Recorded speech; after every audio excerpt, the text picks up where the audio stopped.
And hello, football fans. Welcome back to another episode of Hurdle the Line. It's very exciting today because this is our preseason episode and finally back. He's been grinding. He's been working all summer for us, and we've missed him. The biggest mouth on this episode, on this show, and our favorite Patriots fan, if there is such a thing. Karl, welcome back. How are you, man? I'm very good, but biggest mouth? How dare you? I've never heard such an insulting thing in all my life. Well, if you're American, you would be like that. Thank you. I'm the mouth from the South on this show, so I don't know. We'll workshop it, Karl. We've definitely missed you, man. We've obviously we've been working all summer, but we know you're ready. Going to be game ready coming up, and we obviously need that AFC. A perspective that you come and bring, and we love your fire. So welcome back. And then sitting in our producer chair, super producer Fletch. Fletch, how are you, man? I'm very good, thank you. Very, very excited to have Karl back. Obviously, we really have missed you, mate. We really have. But as always in life, certain things come first. But we're back. NFL football this week. NFL football is back.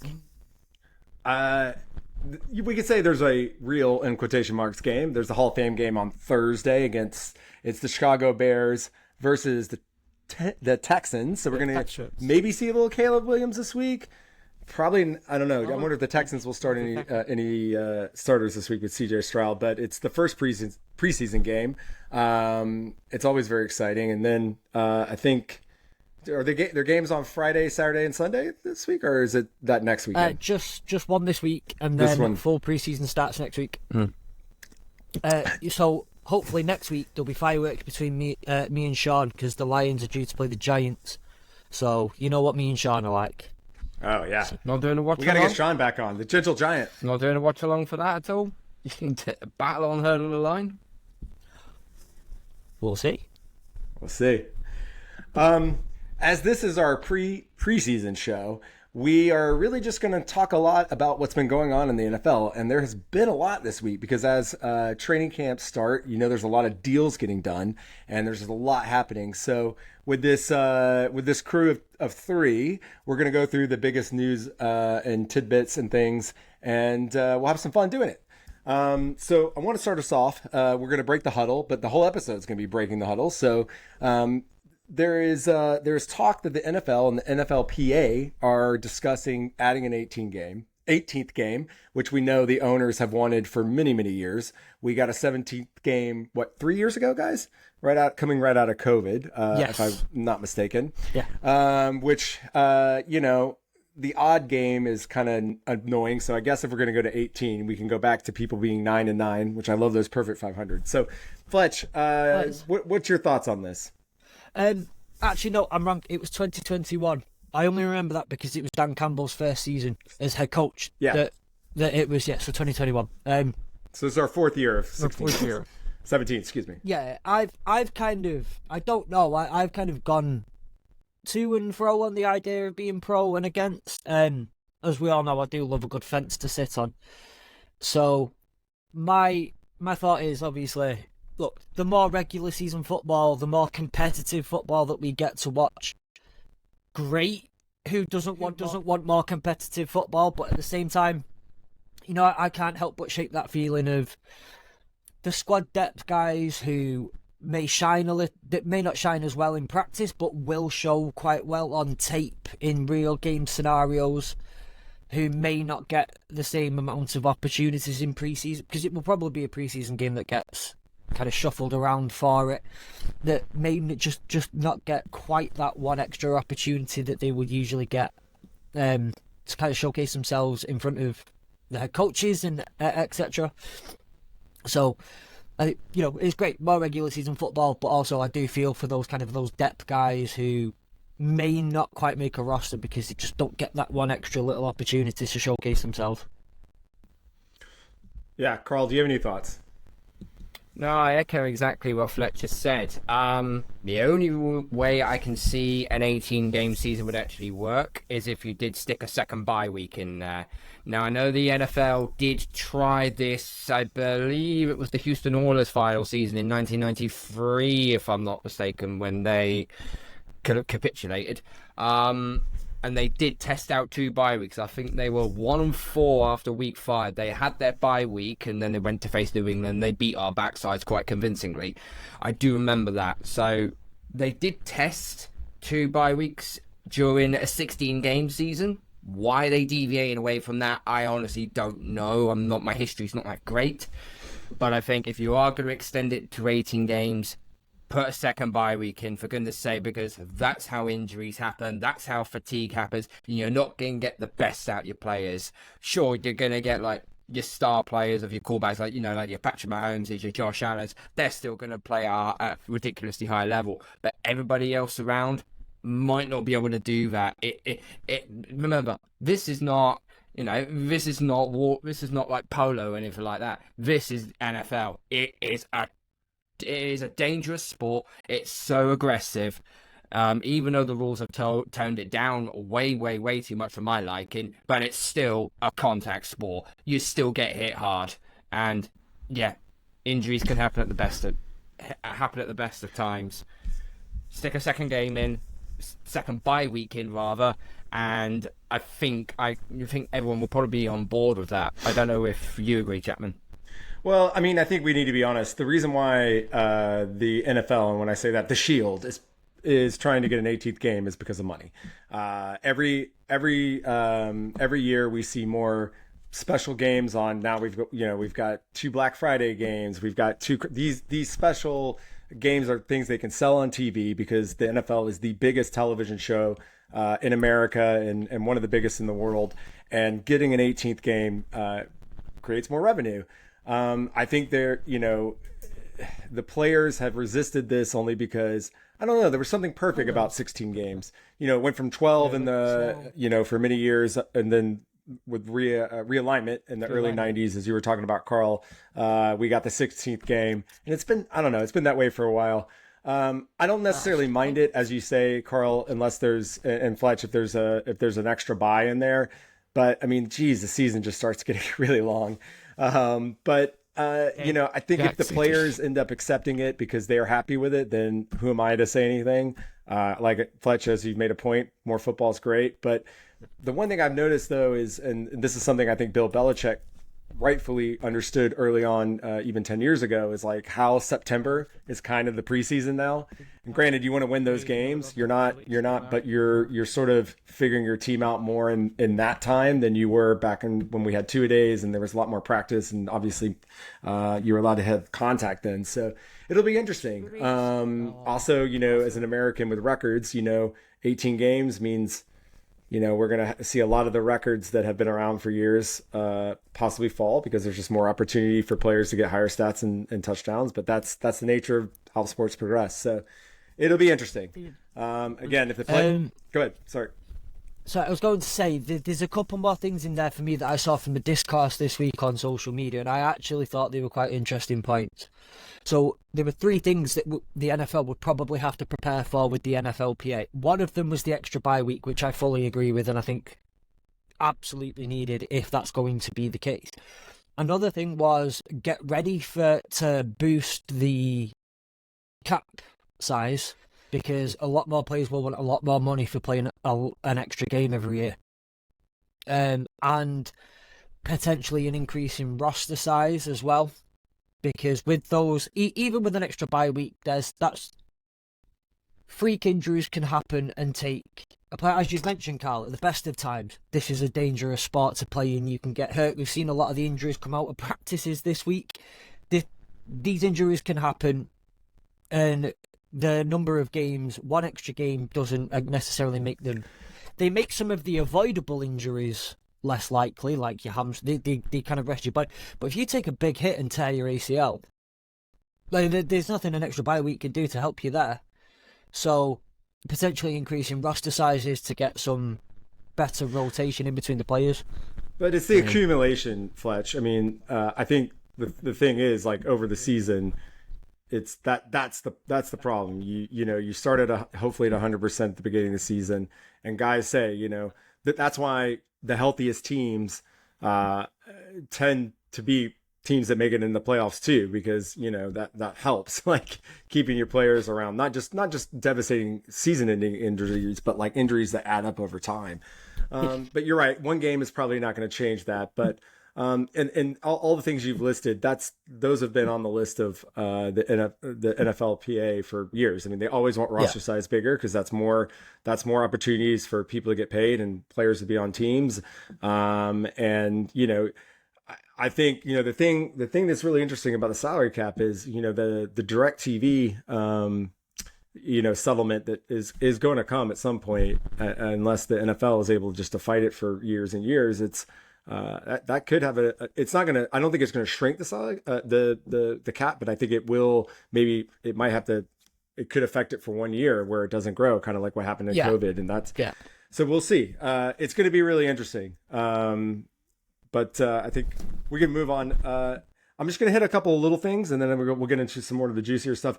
Raiders placed Michael Gallup on the reserve retired list. Trent Williams did not report to the 49ers training camp, and not a great thing for the Patriots, but Christian Barmore was diagnosed with blood clots, and there's no timetable of his return. Karl, talk about Christian and what this might mean for both him and the Pats this year. Yeah, devastating news for Christian Barmore.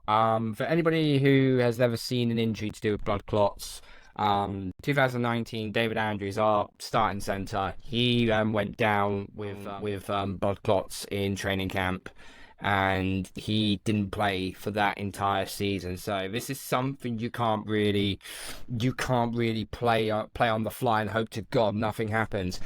Especially if you're being prescribed with blood thinners. If you're being prescribed blood thinners, if you've got blood clots, that's death on your doorstep waiting to happen. So with Christian Barmore, it does look like, Gerald Mayer didn't exactly say he was out for the season indefinitely. He said there was no timetable for him. I personally feel like that this is a season ender, in all due honesty. There's a tweet here I'm going to read out here from a doctor, from an MD called Dr. Jesse Morse. Okay, so I want you to listen to this. Well, this is very concerning for Patriots Christian Barmore. There is huge risk of the blood clot traveling to the lungs, which is basically pulmonary embolism. Hopefully I haven't pronounced that well. Heart/heart attack or brain stroke without the use of blood thinners. Barmore was diagnosed with blood clots, which means he has to be placed on blood thinners for at least 3 months, usually, sometimes up to 6 months, and some people are on them indefinitely.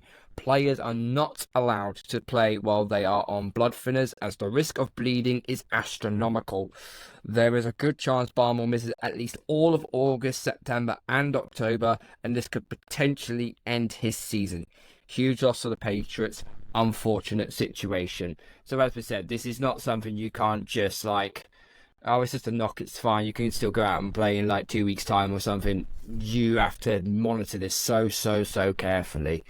So wish Christian Barmore all the best. Next man up for us. Yes, I agree. We do wish Christian a speedy recovery, and we hope to get him back out on the field as soon as possible. Moving right along, Jaguars cornerback Tyson Campbell signed a new extension, 4 years, $76.5 million with 53.4 million guaranteed. He's the highest paid cornerback in history. He's never made a Pro Bowl. I'm a little nervous about the cornerback market right now, mainly because my team is supposedly trying to get a deal done with their former first round pick, AJ Terrell, who is a Pro Bowler, and a very solid cornerback. And he's been a good, one of the few highlights of our defense over the last 5 years. What do we think about this? I think, it's interesting. I think there's a lot of haves and have-nots with teams with cornerbacks in the NFL, because it seems like it's being harder and harder to find just solid cornerback play. We tried to address it over this summer, and it didn't happen. It's one of the most, I wouldn't say, well, cursed is very much the wrong word.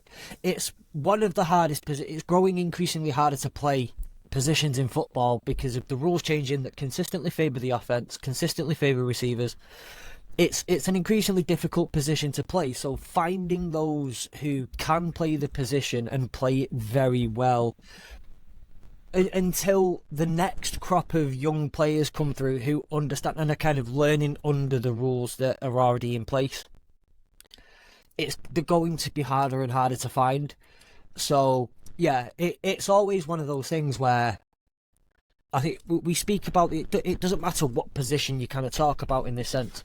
You really want to be one of the teams who gets out in front of all the other contracts. You really want to be the team that gets out and makes the first or second deal, because then, we see how many markets do we see inflate just because one team gets it done and then it's just a case of constantly piling on top. So I understand the frustration there of wanting to get that deal done and now seeing a non-Pro Bowler get a contract like that. Yeah. And I think it's also become such a premium position to draft too, which we see corners going, well, not this year obviously, but even last year. Granted, a lot of those corners of last year are pretty good, or turned out to be pretty good. But it's interesting how it's had an effect. I'm just really hoping that the Falcons can get a decent deal done with AJ. Otherwise, I think we're looking at maybe getting a third round pick if he leaves for another team. But anyway, sorry, that's my mess. In other mess news, Karl, the Jets, their defensive end that they traded for last year from the Philadelphia Eagles, Hassan Reddick, has not been reporting to training camp because of contract disputes. I believe they traded a third round pick in 2026 for him, if I'm not mistaken. I know they were hoping to, they've got a really good defense up there, and I know they were hoping to bolster that. But you make a move like that, thinking like, hey, we're gonna sign this guy. What's going on over there? Do you have any insight? So basically, reports indicate that Reddick is seeking a new contract in the range of 25 to 28 million per season. This would place him between Myles Garrett, who earns 25 million per season, and TJ Watt, whose annual salary is just over 28 million. Reddick's request is not without merit, given his recent performances. Over the past 2 seasons, Reddick has been a dominant force on the field. He's earned a number of Pro Bowl selections in each of the last 2 years, and he finished 4th in Defensive Player of the Year voting in 2022. That year, he recorded a career-high 16 sacks, showcasing his ability to disrupt opposing defenses. Bear this in mind, every time I watched the Eagles play 2 years ago, whoever was getting the sack, it was Hassan Reddick. Always Hassan Reddick. I'm like, someone defend this guy. Absolutely ridiculous. I was hoping the Falcons would trade for him, just to be honest, last year. Like, we were just like, please bring in somebody with some talent. Yeah, so in terms of sack production, as I said, only a few players have outperformed Reddick's 27 sacks over the last 2 seasons. Myles Garrett, he had 30 sacks. Nick Bosa at 29. Michael Parsons at 27.5. It puts him in elite company. So you can't really argue with what Reddick is actually trying to ask for here. He wants to be paid in that same sort of restaurant. And if you look at his last 2 seasons, his production is actually on point with some of the best. And the Jets, they're trying to snake bite their way out of this. But I think they will pay. They will get bent over a barrel. I'm gonna hear a spoiler here. I think he's gonna get paid the highest amount out of all the pass rushers. I think he's gonna exceed. He's got all the leverage. TJ Watt. He'll have all the leverage, and the Jets will get bent over a barrel. But it's just weird because they should have known this. They should have known this is what he was going to want. Going into this with this trade, it's very interesting. It's the whole reason the Eagles shipped him out. So I think I think they were too busy keeping a certain quarterback in check, shall we say. Now, moving right along, the Vikings have a new deal with Christian Darrisaw, a 4-year, $113 million, new money, $77 guaranteed. And the Lions have signed a new contract with Taylor Decker, their left tackle, right? 3 years, yes. $60 million. Talk about this Lions offense and how it is going to be here to stay for a few years. But we all saw a few weeks ago now, Penny Sewell get an absolute bag. Decker now getting a bag. I think we mentioned off camera, you mentioned Chapman, that, there's only one player on this offensive line, well, at least out of the starters, who doesn't have a contract to be on the next couple of years, and that's Graham Glasgow, who the Lions see as a year-to-year option with Mr. Business, Mr. Haircut himself, Colby Sarsdale. That's an inside joke between me and my wife, I'm sorry. Mr. Business, Colby Sarsdale backing up on the offensive line, and hopefully he can come through. If you look from the very, very start, the number one thing that Dan Campbell and Brad Holmes wanted to get right with the trenches, particularly the offensive line, the first pick of the whole regime was Penny Sewell. And I think that's been a clear message from the get-go. We had Hank Fraley in the building already, who was a fantastic O-line, and it's one of the only things that we can turn around and say, okay, fair play to Bob Quinn and Matt Patricia. They built that quite well. They did quite well for us there, setting us up for the future with that. It's clearly been a place of need, a place that they truly value, and it's great to see them not just get ahead of the market, but actually try and do best by the players too, and try and make sure that they get paid. It's a bit more team friendly than Penny Sewell's is, but I'm very, very happy, and it's very Brad Holmes and Dad Campbell to kind of really invest in the trenches. Well, I'm happy for you, because I think that it's nice when you see good players getting paid, and that team, you're gonna have that window for a few years now. Moving right along, we're now going to be starting into our quarterback talk, but we're going to start with a relatively different one before we get into some of the bigger deals, which was the Rams and Stafford agreed to a contract adjustment, which meant that Stafford would get $5 million up front for this year, and that his roster bonus for next year would be bumped up from $5 to $9 million. We were discussing a little bit before we started to get on the pod. This feels like this might have the potential. This has some tea leaves, if you will, that it could be that Stafford's looking like he knows the end is near. And so getting a little bit more money up front this year, possibly knowing this might be it or next year might be it, was sort of the thinking here with this. I don't know if you guys have anything else you want to put in, or... It could be the potential of him waving goodbye, as you said, maybe even at the end of this season or next season after the 2025 season. Matthew Stafford has got nothing left to prove. He knows he's a very good quarterback. He's won a Super Bowl. He doesn't really have anything left to prove. Would he like to go out on a high and win another one? Of course he would. But then that probably puts him in the conversation then. We'll have that conversation for another day. Should he then go in the Hall of Fame? Eli Manning won 2 Super Bowls and got 2 MVPs. So, it's not exactly... let's have the same energy for Matthew Stafford as we did with Eli Manning, shall we? So, but at the end of the day, he wanted more money for this season. I think, and he's also had a number of injuries as well. And he's not a spring chicken anymore. So I just wonder if this is sort of like an insurance policy for him to gain a little bit more extra money. And if he does take another whack and another bad injury, he may just call it time at the end of the season. I think he's actually it's a very smart business decision. Whoever his agent is getting a fair bit of the cut as well, probably. But yeah, that's how I see it. I mean, I don't know what Fletch thinks. Yeah. It, by all intents and purposes, looks like a let's try and get what I can at this moment in time. There's something I'm probably going to mention in a minute when we talk about another contract. In terms of, I guess, kind of like insurance policies, but I think this is kind of an insurance policy. Having said, Stafford is one of the toughest quarterbacks in the league. I will never, ever, till the day I die, forget him taking that shot, popping his shoulder out against the Bengals, and then scoring a game-winning touchdown on the last play with the shoulder popped out of his arm, because that dude is just one tough person. But unfortunately, he's 36, and time takes its toll at the age of 36. There's only so many of those hits you can take. And I hope he doesn't retire.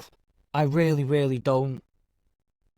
I love him. I love him to death. But it feels that's how it feels at the moment, or how it looks from this perspective, is get that bag now. Get some of that money now. I mean, to me, anybody, if you knew you had enough leverage and you could just say, hey, I want to get another $5 million, and you'd do it. So like, that makes sense to me. And I was just looking at that he signed the new contract in 2022. It was a $160 million deal with $120 million guaranteed already. So he's probably thinking if he's not going to play next year, he's got to get as much as he can again this year. Because when those NFL checks stop, but I think Stafford definitely will. I think we're going to see him. I think we'll see him on TV. I think he's definitely got a personality that we possibly could do that. But yeah, I agree, Karl. I think we'll see where they go with this team. But if it's not, I'm interested to see what the Rams do this year, because they might be one of those teams that regress only because of how everything just went great for them with all the rookies last year, and you never know with the second year, or they may just be really awesome, like because of who their coach is, and if Stafford is healthy the whole year, and those freshman players, or those now not rookies, those sophomore players continue to grow. So we'll see. One thing as well, just to mention, because I've got his contract up here, I don't think it's been fully updated by Spotrac yet on the website, but there is an out in 2026 for the contract. With it wouldn't, maybe they're looking towards that, so that if that out gets exercised by both parties, a lot of that 2026 hit is a bit less. I have it up here, and maybe this is wrong. The cap hits look pretty astronomical in 25, 26. So, I don't know. We'll see how that goes. But anyway, let's get into a little bit more meaty QB talk. Let's go Tua first. Tua on Friday signed a 4-year, $212 million contract, 167.1 guaranteed. Basically a 3-year contract for him, if you will. He had his first year last year where he made it through the whole season. I believe he was the lead leaguer in yards, if I'm not mistaken. Very good year. And obviously the Miami petered out towards the end of the year, and were beating the playoffs, which I know is disappointing for them. A lot of questions with Tua, because at the end of he admitted at the beginning of this last season, at the end of last season, he had thought about possibly retiring, because he obviously was plagued with some concussions. Anyone who likes football doesn't want to see, it's really hard when you see QBs get concussions, and that being something that affects them and not being able to play. He's obviously a thinner player in some respects, but I think he addressed that some of the offseason. So I'm going to throw it to you guys. I got some opinions on this, but I'm going to go with Karl first, since Miami's obviously in the Pats division. You get to see them twice a year. What are your thoughts on this contract? Let me put it to you this way. There's two things in common with the list of names I'm going to give you, okay? Jordan Love, Trevor Lawrence, Tua Tagovailoa, Justin Herbert, Lamar Jackson, Kyler Murray, Deshaun Watson. What all those quarterbacks, what two things do they have in common? They were all drafted in the first round? Nope. Mate, it's glaringly obvious. All earning above 50 million. They are the highest paid quarterbacks in the NFL. And what's the other reason? None of them have gone to a Super Bowl, god damn it. Oh, right, yeah. None I of was them just about to say that, Carl. Damn it. But they all were all drafted in the first round. I'd just like to put that out there. Well, yes. But what it's looking more and more now, you could be a decent quarterback in the NFL, but still get elite money. That's the alarming thing about this. Patrick Mahomes is the 11th highest paid quarterback in the NFL. He's only getting $45 million a year, but yet he's got 3 Super Bowls. He's got 3 titles to his name. It just feels like, and the situation with Tua was the Dolphins. They think they've got their quarterback of the future, but after that, he's had one season where he's able to stay on his feet, and everything around him has been able to stay in place. I'll make this a prominent example, okay? You take away Tyreek Hill, you take away Jalen Waddle, and you take away Mostert / Achane, beg your pardon. You take away those 4 guys, what does Tua do? He gets nothing like where you're positioned. Nowhere near where you're positioned. Also, as well, he's still not won any playoff games. It just seems like that you're rewarding failure. Okay, fair enough. You're the leader in passing. Cool, but that's a stat. That's not an accolade. That's a stat. You know, Trevor Lawrence has won a playoff game, but yet he got absolutely ballooned. Jared Goff, okay, he's been to a Super Bowl, and he's also made the last NFC Championship, so he deserves the dough that he gets. Joe Burrow, when he's fit and healthy, he either makes a Super Bowl or makes an AFC Championship. When he's not on the field, the Bengals fall to pieces. I just think they have just paid over the moon to have Tua in there. Will it work? I don't know. But you are now betting on Tua to get you to the promised land. You're betting on him to make it to an AFC Championship. You are betting on him to get the Dolphins to the Super Bowl. And if it doesn't, within about 2 or 3 years, there's going to be some questions to be asked, because we are paying decent quarterbacks elite money when really the only elite money should be paid to a quarterback that actually goes on to win the Super Bowl, i.e. like a Mahomes, i.e. like a Tom Brady, i.e. like a Peyton Manning, i.e. like an Aaron Rodgers. As much as I hate Aaron Rodgers for the love of me, he's still won a Super Bowl, and he's still one of the best quarterbacks we've ever seen in our lifetime. I just think the Dolphins panicked, because I think they're running out of time. Yes, he still has his 5th-year option, but I think they panicked in order to pay him, my personal opinion. And as I said, you don't have these shiny weapons for him. I don't think he even gets that money. I think he's jumping on roster to roster. I think that's exactly why we're excited to have Karl back. Fletch, do you have any thoughts on Tua's contract? I said this very similarly to when Trevor Lawrence was out there and got paid. It's one of those where this is a game of chess, not a game of checkers, and I don't think any deal is quite cut and dry as it seems. A lot of these contracts. One, we all went crazy on how ridiculous the Patrick Mahomes contract was when he signed it, and then now it looks like the bargain of the century in many ways.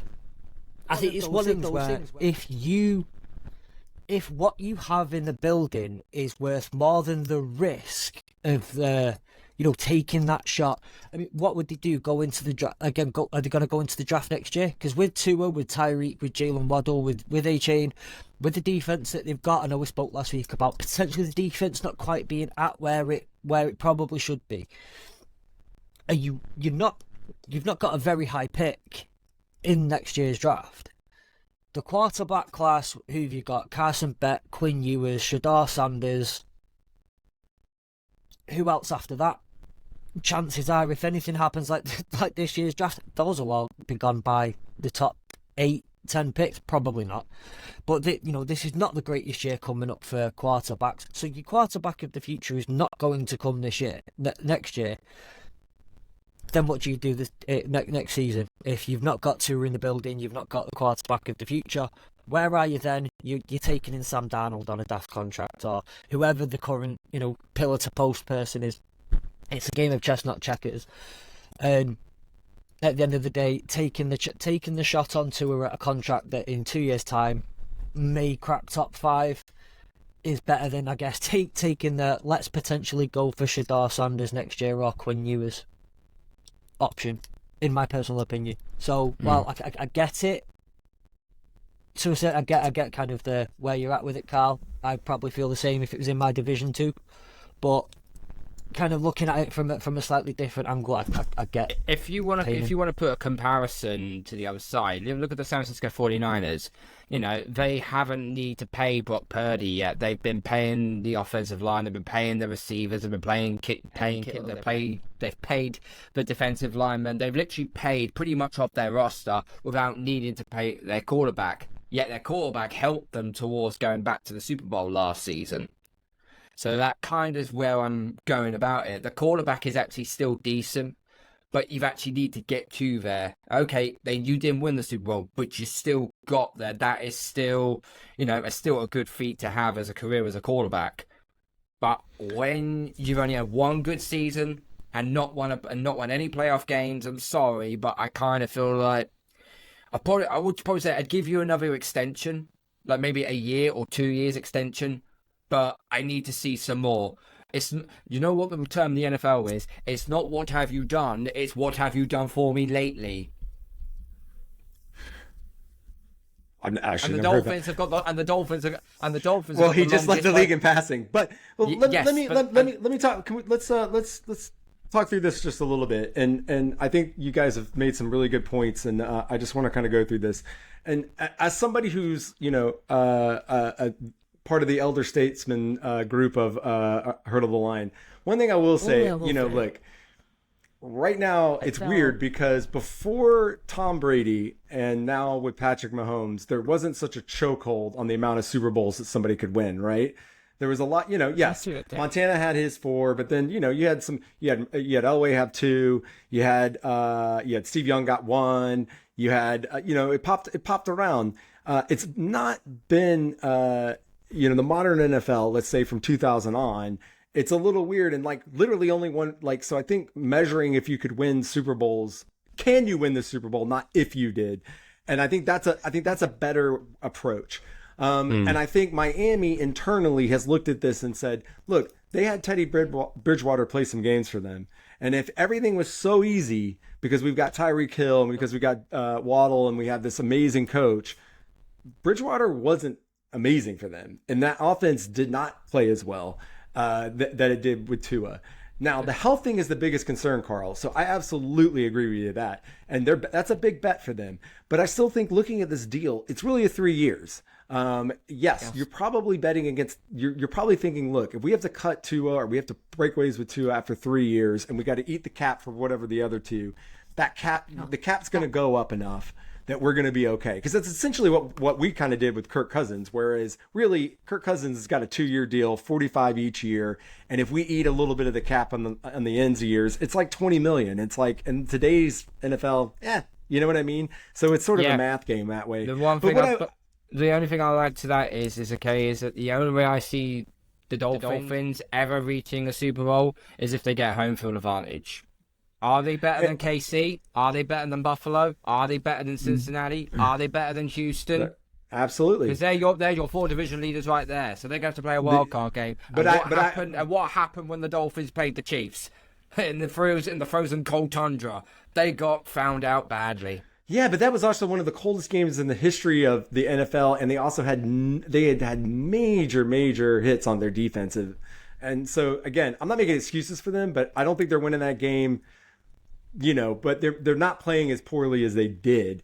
And look, I mean, who's beat the Chiefs yet? Come on, let's be honest. You beat them in the regular season. It's only Burrow is the only one that's beat them in the playoffs so far that we've seen, right? So and Tom Brady, who retired. Burrow is the only quarterback right now who can go toe to toe with Mahomes. Josh Allen can go toe to toe. Josh Allen can go toe to toe with him, and he has. It's his defense that's let him down. Come on. Josh Allen beat fucking Mahomes and they couldn't hold Patrick Mahomes. Sorry, he beat Mahomes and his defense let him down for 13 seconds. I'm sorry. You can't tell me that Josh Allen is not capable of beating Mahomes. I mean, look, every time the Chiefs I mean, I've got the games up here. Apart from when the Buffaloes went 38-20 against the Chiefs in 2021, all of those are one-score games. They're not blowouts by either side, apart from that 38-21. No, 38-20. They're all one-score games. So It's clutch moments. But let's get back to the points here. I think that Karl, what you really hinted at here was that there's an issue with the way that elite players in the NFL, specifically quarterbacks, are getting paid, and that we're now teams are forced to make two choices. Do they ever risk trying to find a quarterback in the open market or draft, which when you're decent or when you've built a good team and your quarterback is not elite but good enough, do you continue to pay them or do you risk it? And I think that's what it is. I don't think we're going to be able to rein in the quarterback pay. I don't know if it'll ever level out because, again, it's at least in American sports, it's considered the most important position in all of American sports, if not all sports. And these guys can because if you don't have a good quarterback, you ain't got nothing, man, as we both know. So yeah, the first two seasons for callback is absolutely critical because then the coaches could then see whether or not you're the man that's going to be the face of your franchise and that could take you to the Super Bowl. And there was a very fine line between actually doing it and then just becoming another journeyman. There are more 9 times out of 10. There are more quarterbacks that are journeymen that will have been able to stay on their roster to win Super Bowls. It's very slim, unfortunately. This is why I say, but I will give the Dolphins a little bit of respite with this. That was because Tua with his injuries, obviously he had his head collisions as well over the last 2 years. So they've not been able to really pinpoint on how good Tua is. This is the first season they've seen him stay healthy, stay on his feet, and his weapons have been able to utilize him. So I think they've probably just seen that one good year, that one small sample size of a year, and gone, right, okay, let's pay him, let's get this over and done with. And maybe they thought about that. I mean, I don't wish for Tua to have another head bump. I really, really don't. But say, knock on wood, but if he ever does, that could be, there could be problems down the pipe. But, you know, we don't wish on anyone's injuries. We do not. So let me throw I'm having a look here at the quarterbacks whose contracts end at the end of the season coming up. Now, I'm having to sift through a couple of these because at the end of the day, this article was written a couple of weeks ago when certain contracts hadn't been done yet. So you've got Dak Prescott, Tua Tagovailoa signed, Jordan Love signed, Jared Goff signed, best of the rest. Russell Wilson has a 1-year contract at this moment in time.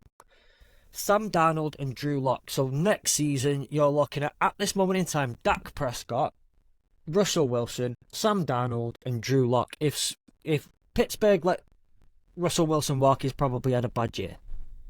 Sam Darnold, okay, maybe you've got an up and coming rookie and all that sort of stuff, fair enough. But and then, like I said about, obviously we can all agree that Carson Beck will be an absolute star for many, many, many generations, of course. But obviously we're looking at Quinn Ewers and Shador Sanders and a not great rest of the class. And then you've got Dak Prescott, who, do you really want to take a huge punt? Next year is not going to be a good year for getting the quarterback. But if you're, this is the same point, Fletch. If you're a good team, this is essentially the thesis for why the Falcons picked Penix at 8. They basically were like, we're not going to pick in the top 10 for the next 2 years, but the quarterback we've got is not playing forever. Now, whether that's right, wrong, or sideways, I have no idea. But that's essentially it. So you can't bet on the draft. So again, what do you do? And I think if I can read a little bit more what Karl's saying is like, play a little more hardball with some of these quarterbacks that haven't won anything. And maybe they should, Karl, and say like, look, we like you. We want you here. We want to see you succeed, but we can't give you the same money that Joe Burrow, who went to a Super Bowl.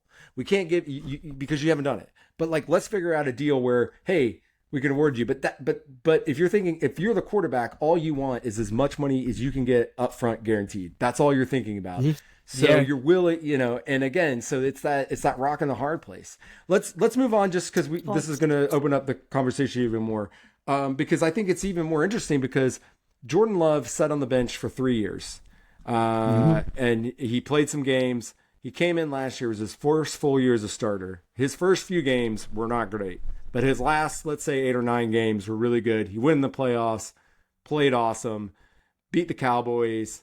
And he got a new 4-year, $220 million deal, 155 guaranteed. So a little less than what Tua got in terms of guaranteed, but similarly, him, Trevor Lawrence, Joe Burrow, Jordan, they're all making about the same amount basically. And they're the highest paid quarterbacks in the league.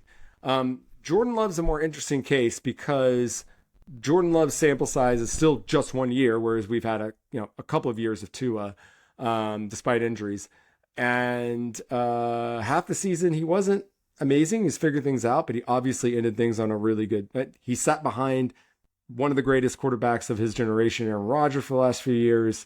He was a first-round talent, picked I think 23 overall.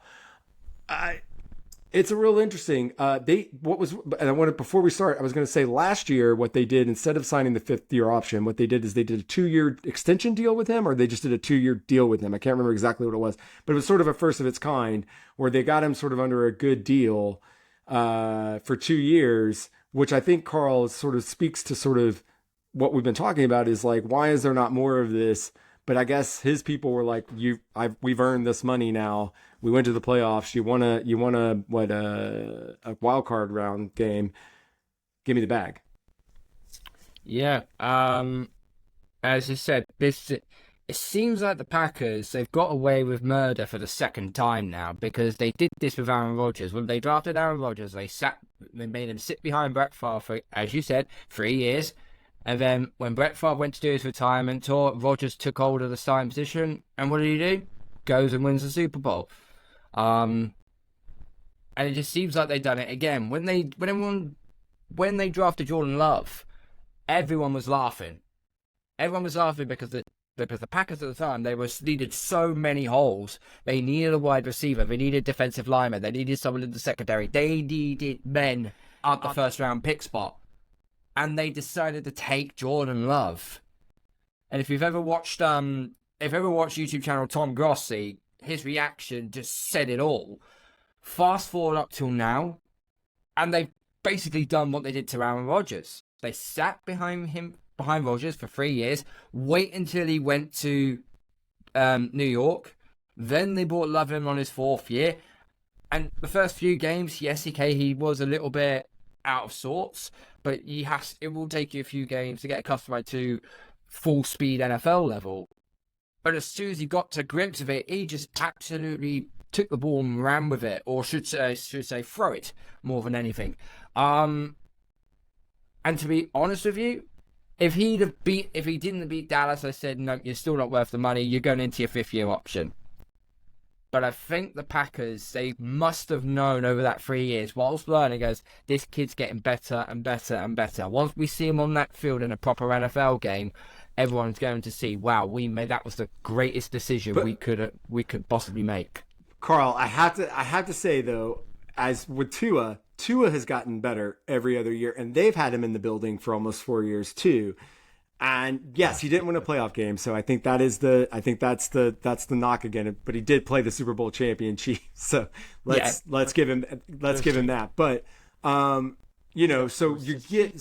I think you did acquiesce a little bit with the Dolphins coming back and saying you kind of understood it because some of your arguments kind of go back. I kind of have to call them out because we've seen Tua get better and better every year as well. Even granted, he missed a lot of 2022 due to his concussions, but you don't give him any leniencies because essentially, if you take the one sample size, you had one guy who led the league in passing and did go to the playoffs. You have another guy who didn't do that, but was really good and got his team to the playoffs too. Both really young rosters that are coming up. So is it more you just hate the Dolphins because they're in your division? No, it's substance over style. Sure. It's substance over style. That's why I say that. And the thing is, Tua, he was literally the starting quarterback. In his rookie season, he was the starting quarterback all the way through. Jordan Love, he had to sit behind, and he had his first start of the season, and he's actually... And he's thrived with it. Yes, okay, it is the Dallas Cowboys. They are allergic to going as far as the divisional round because they're just inept. But at the end of the day, you can only beat what's put in front of you. And this is why I say they paid him, because he's now in his fifth year option. If they didn't pay him, he's in his fifth year option, and then they are hoping and praying that he has another season like he had from the season before. So that's why they paid. So that's why they paid Jordan Love. Is it a bit astronomical? It is for my taste because it's one playoff win, but he is still very young. He's still very raw. And there's a good chance he might take it to the next level this coming season. I mean, for Fletch's sake, he doesn't want that to happen. but talking from just a neutral standpoint, I think the Packers, they're in a good position. I think you've paid your quarterback, fine, because none of his receivers are still ready to be paid yet. So you might as well pay your quarterback now and then go to your receivers 1 or 2 years later on. Well, I want to say... First thing I want to say is I cannot stand that franchise. How you can have Brett Favre, then go straight on to Aaron Rodgers, and then if this goes the way it looks like it's going to go on to Jordan, how you can get such a thing with those franchise in a row when we had to sit through Dante Culpepper, John Kitna, Joey Harrington, Dan Orlovsky for a few years. Currently we've got Matthew Stafford. Anyway.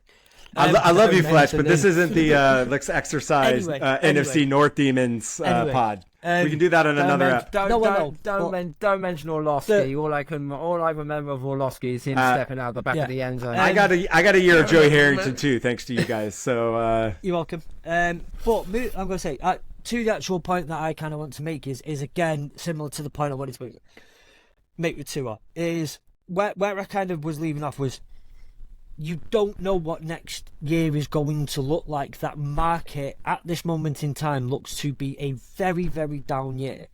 What you have in the building is better by quite a distance than what is on offer next year. If you go with what is on offer next year, if you are the Packers or you are the Dolphins, you send your franchise back at least 2 years, if not 3. That's just a bad position to put yourself in. GMs are not living on the case of, oh yeah, well I've got 4 years of job security. No, if you set the franchise back that far, especially when you're in a certain position, you're in a lot of trouble. So your question is, the point is then, don't let this person leave the building. And at the end of the day, if that person is saying, and if you're in the position of like Jordan Love refusing to train, I actually listened to a Packers fan talk about this, and I actually agreed with the point that they made. They said, well, when he refuses to play, the contract that he's under at the moment, now I don't know the details of it exactly, I would imagine that he hasn't got the most guarantees and the most support in that deal. If he gets injured in practice... Yeah, if he gets injured, he doesn't get anything. Yeah, of course, that's why they don't do that. Nothing. Similar. Yeah. So I get the whole kind of... You want the best deal that's going to protect you the most and your assets the most going forward. If you're the quarterback and if you are Tua, if you've had those injuries, you want to say, well, look, if you, even for a second, if you've had that thought of potentially retiring, if you have that thought that something could happen in the future, you aren't leaving until you know that you've got the minimum amount of protection that you want going forward. And unfortunately, if you're in the position of, you know that next year is a down year, you hold a lot of the cards, you have to take that gamble at some point. You have to pull that trigger. And that's the number that the trigger has landed on.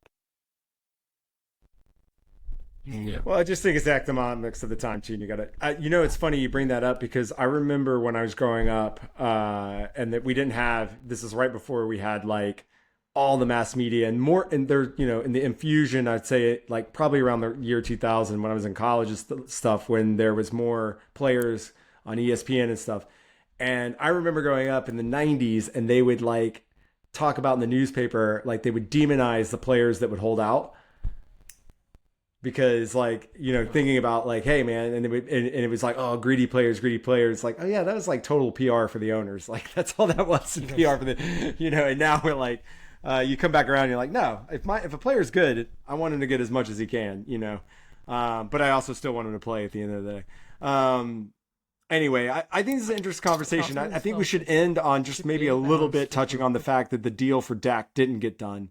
There was a report, anecdotally, and I'm just going to sort of generalize what was said. I heard that Jerry Jones, after practice at Oxford, California, the Cowboys practice, said something in the fact that, like, basically he's like, it was something the fact that, do you not think I'm a billionaire? I make smart moves. Do you not think I'm doing all this basically because what have you guys been talking about? Cowboys. So basically the idea that he hasn't paid three of his best players, Micah Parsons, CeeDee Lamb, and obviously Dak Prescott, is because he wants people talking about them because it's the Cowboys. Keeping the Cowboys relevant is how he's been successful all these years. I thought that was pretty interesting point of view. I mean, obviously Jerry has been a very, very smart businessman over his life and over his career, but the economics of football usually makes sense that you try to pay players that are going to be on your roster for many years to come as soon as possible because it makes it cheaper over the long run. I don't think that Dak Prescott aside, not paying Michael Parsons to me makes absolutely no freaking sense. But getting that deal done. But anyway, with Dak, Karl, I'd love to get any thoughts. I know you don't like the Dallas Cowboys. I don't like the Dallas Cowboys. We have some things in common. But they've been 12 and 5 the last 3 years. They've won more. They've won the most regular season games over that span over, I think, the last 5 years than even the Chiefs. Yet they have no playoff success to show for it. Dak has also struggled with winning teams. I think Dak is a very good quarterback, but, does he deserve to be the highest paid quarterback since his number is up at this point?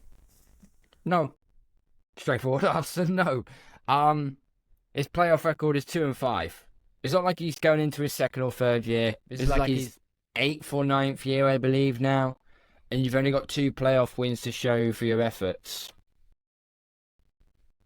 We know Jerry Jones can be there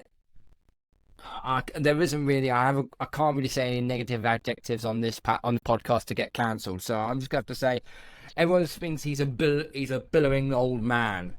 However, he has set this team up to win. Look at the receivers that he brought in. Look at the defensive linemen, the likes of Micah Parsons and so on. Look, Van Der Esch obviously has had to retire due to neck problems. No one was expecting that. He's had one of the best offensive lines for like the last 5 years. He's got everything there in place, and he still thinks that Prescott is the man to take them there. But if you watch every single game that the Cowboys have played when they get knocked out the playoffs, it's always the quarterback that has never stepped up, that has never put himself forward. That 49ers game, which they were at home for, that was a prime example. Did absolutely nothing, and then criminal malpractice at the end. The game that happened against the Packers, defense let them down. But Dak did absolutely nothing to rally the offense. So then it comes into the question now.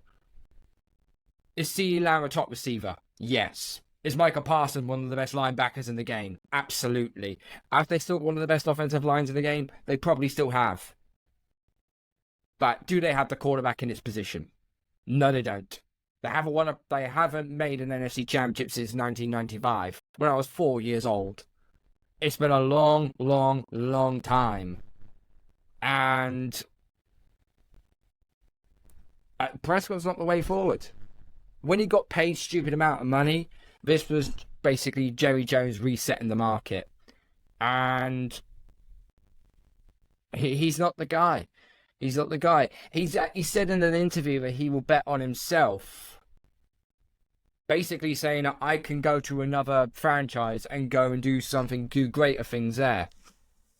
How can you have one of the best offensive lines in the game, one of the best defenses in the game, one of the best receiving cores in the game, and yet you still can't get past the wild card round? Sorry, correct me if I'm wrong. Divisional round, sorry. Come on. You know, as I keep saying, style over substance. Do you want to know something's going to make you feel really old, Karl? And probably Chapman too, to be fair. Go on. I don't feel well. I feel great. I think I was 7 months old when that happened. When the Dallas Cowboys lost one of Super. 7 months. I was still in nappies. So, if that helps to also put things into slight perspective, I have only grown mentally 2 years since then. So, that's fine. But I think one of the questions I want to ask is, well, I guess it's a question. Do wise business decisions equal wise footballing decisions? Well, I mean, Not I think always. Karl made a good point though, because basically he and his son are de facto GMs, and there's another guy who does their drafts. They've drafted very well. They have, the team is good. I don't want to opening the can of worms about Jerry Jones in terms of, he's a man in his early 80s. He knows a lot about football, and he's made a lot of mistakes, but he has done a lot of things. What does he understand? The modern day football. I mean, I'm not. Again, it's ultimately his team. I think there's a reason, Karl, that they haven't played Dak. I'm not sure their faith in Dak is as placed as you think, and I also It's not as high.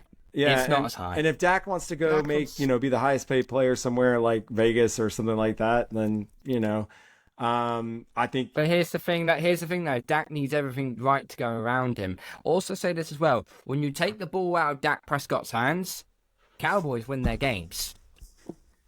When the rest of the offense doesn't work, and you put the ball in Dak Prescott's hands, bad things happen. He's not. I hate to use this term of phrase. He's not a leader of men. Not for that Cowboys team. Yeah, I think the star is just too big for him, and it's not. I don't think it suits him. I don't know if he's not a leader. I just think he's, in the brightest of lights and the biggest of games. Sometimes it just hasn't shown through, because I mean, again, winning 12 games every year in the NFL is not an easy task. And I don't want to question his leadership, but I will say he has not performed at an elite level in terms of winning those games that you've got to win.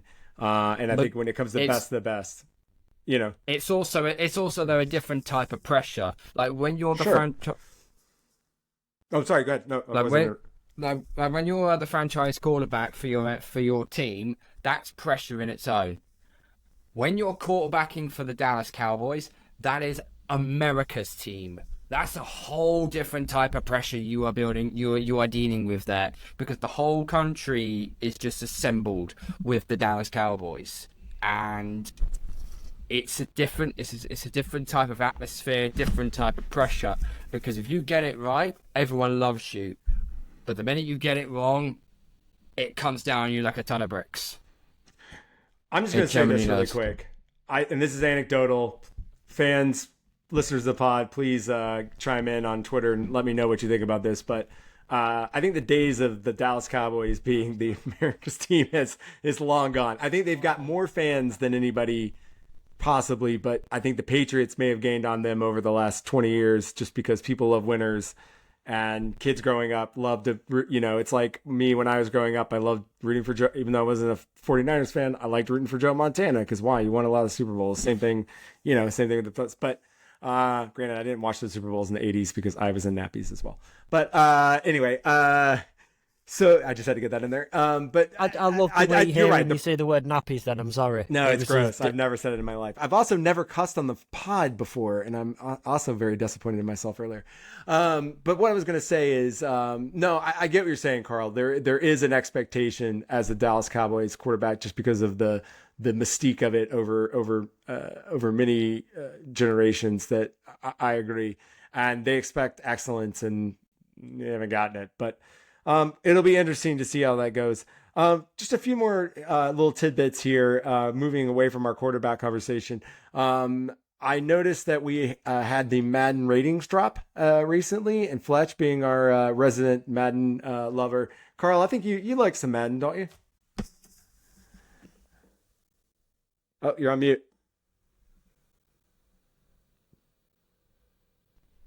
My apologies. Newsflash. I've played Madden once. Oh, I think I'm thinking of David. I'm thinking of the other Patriots fan. My apologies.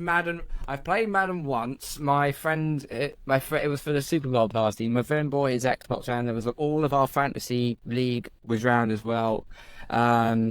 He was the reigning champion. He beat one of my friends, something like 37 points to 9, I believe.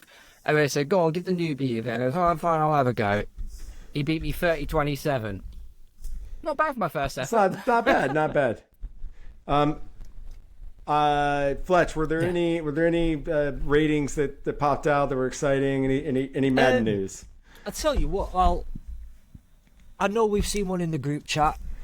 Your Jesse Bates is the top-ranked defensive player with a 97 overall rating. Do you want to have a guess at who got the 99? It was Tyreek Hill. Tyreek Hill, well done. Next up was Justin Jefferson. On a personal note, I was quite happy to see that Amon-Ra St. Brown got a 95 overall, 5th highest wide receiver. Well deserved. I haven't had a true chance to look through them all yet, but those were, I think, what was it? And let me just double check here. 5 out of the top 6 are wide receivers. The 2 out of the top 6, in fact, no, it's even not the top 10. Only 2. Most of the top 15, it's either a wide receiver or a couple of free safeties in there. So make of that what you will. But they are your top players out of this. Any other tidbits anybody want to hit before we start wrapping the show up? Just one or two really quick ones. Has anyone seen the top 100 coming out so far? I think by the time this episode's out, we'll be most of the way through. Absolutely think it's trash. I'm ignoring all that. Sorry. But you guys go ahead if you're interested. It's voted for by the players. If anyone wasn't aware, this is not NFL's own ranking. This is the players ranking other players. A couple that stood out to me personally were Aaron Rodgers at 92. I think it was either 92 and 91. So let me just say what happens with players. Like high school. Do you remember in high school or whatever the equivalent it is here in the UK, if you had any sort of superlatives, if you voted on them, it was basically like the most popular people and like you had all these little stuff. That's the NFL. Like these guys are catty as anything. So I think it's trash. I mean, looking at it, I think it's a grain of salt. It's something silly to talk about. Oh, yeah. I do think some of them take it probably pretty seriously, but then I'm sure, I mean, there's 53 active roster players over 32 teams. Like that's a lot of players. I think it's cliquey. Mahomes will be number 1. Great. Yeah. It'll be whatever. Jefferson number 2 or something. So it'll, I'm sure it's interesting, but who cares? Yeah, I would say, I don't want to go too in-depth into any of it, so I'll just kind of leave it there. But most of the top 100 is already out. The last few are on the way out, voted for by players. And what Chapman also said, too. That too. I hate when I have opinions and they just shut down conversation. I was hoping Karl would be like, no, this is the greatest thing. This list is amazing. I could take or leave this list. It fluctuates from time to time. That was the first thing I said of Rodgers at 92. He played 6 snaps and then tore his Achilles. Like, how?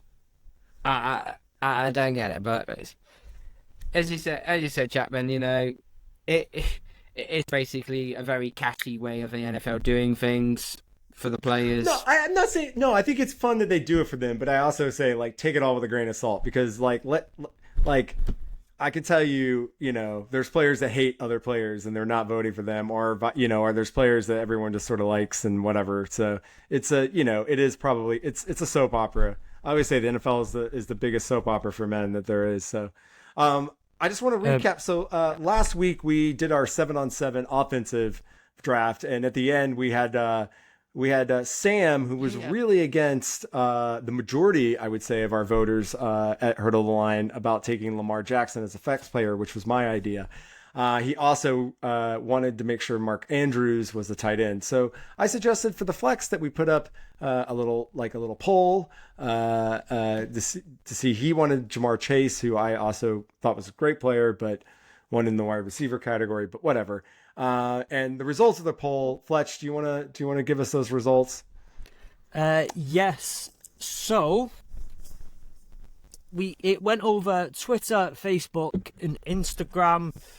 Facebook got a whopping 0 votes, but we don't really use Facebook very much, so the following isn't up very much on there.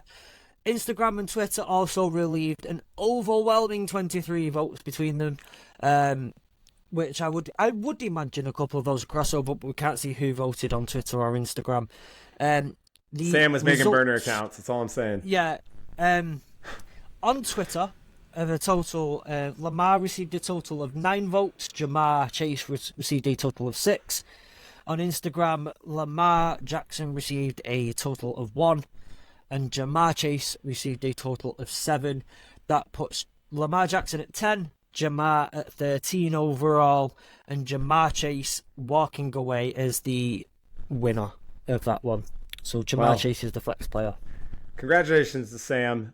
He remarked that Kyle Pitts being the tight end is just travesties. So I decided tonight to go ahead and wear my first jersey on the pod, my Gradient Kyle Pitts jersey, to support my guy, who I hope will be having comeback player of the year season this year. So I guess our flex player will be Jamar Chase, yes. And that will be our ultimate 7-on-7 Hurdle the Line team. We'll be reposting those again this week. Yes, absolutely. And as per your request, Chapman, 2 weeks ago, got a little game for you both just to finish off. Hold on 1 second, Fletch. I got to do it. Bum. This is why we have Karl back on the pod. Karl, you have some breaking news for us. Yes, so a tweet has come through from Mike Garafolo. The Falcons are signing veteran wide receiver James Washington, sources say. Washington had 114 catches for 1,629 yards and 11 touchdowns over 4 years with the Steelers, so between 2018 and 2021, the last 2 of which he was coached by Ike Hilliard, now Atlanta's wide receivers coach. So congratulations, you've just signed James Washington. Super exciting. He's just going to elevate that wide receiver room. Thank you for that. Light the league up. So, by the way, more breaking news. Tumbleweed just went past. Anyhow. Karl, I 100% owe you one. Fletch, I think you were going into the most exciting part of our ending to our pod. Yeah. So, you may have mentioned a couple of weeks ago. Right, no, I'm not doing this one. Hang on. I'm going to get the one from previous. So we started playing a game where Karl will mention the moniker of the teams of which a player has played for, starting with their college team and all their NFL teams. And it's basically, how fast can we guess this, Karl? Yes. So, Jesus. So we need to give this game a name so we don't have to introduce it every single time we play it. It's guess the player. So I'm going to guess the player via their career path. So I apologise, I closed the wrong tab from previously. So your player is, they were a Tar Heel, a Panther, a Bear, a Packer, and then a Panther. And now they are retired. Reggie White? Nope. Oh, he wasn't a Panther first. He was an Eagle. What's wrong with me? Forgive me, everyone. Is it a defensive player? Yes. No. Okay. If you'd like a clue in a second, please let me know. It's Julius Peppers? It is. It is Julius Peppers. Wanted to get that one in there because he is topical this week, as I'm sure you're aware, as he gets inducted into the Hall of Fame on Thursday. Great in the Hall of Fame game. And I thought that would be a nice little one for this week to do. Well done. Congrats, Julius. I love watching Julius Peppers play, even though he was against the Falcons a lot, but he was great. And thinking he was Reggie White also is a compliment to Julius Peppers. So we will put that out on social media as well. So you will It'll have been out by the time you listen to this. So, I don't know why I'm telling you that. Thanks. Gentlemen, it's been a pleasure as always. Karl, we're really happy to have you back. You brought the spice. You brought the big mouth. We'll figure out another better moniker. You brought the heat, as you always do. Fletch, thank you so much for producing as always. Guys, we're rolling into the preseason next week. We're gonna have a recap of a little bit of the Hall of Fame game next week, which we'll all probably watch the following morning on some sort of recast. And we're going to be heading into the preseason starting next week. And we're only a few more weeks away, only a few more Sundays away before actual real football. So hopes are high. Hope springs eternal at this time. Falcons are signing wide receivers. I mean, how exciting for all of us. So you're telling me you're not staying up until 4 in the morning to watch the string linebackers play for the Texans? No? No. That's not what you're doing? Right, okay. So call me not a fan. Neither am I, obviously. That's not something I would have done either. Well, we'll get a first-hand knowledge of what that is like. Guys, thanks so much. And as always, please like, subscribe, follow. Tell your friends, tell your family, tell anyone who loves NFL. We would love to continue to grow Hurdle the Line. Also, we're part of the AAW network, who has lots of great things going on in college football. Fletch is working hard always to get some new and fun content across all the footballs. And please join us. And before I say anything, Karl, what should we hurdle this week?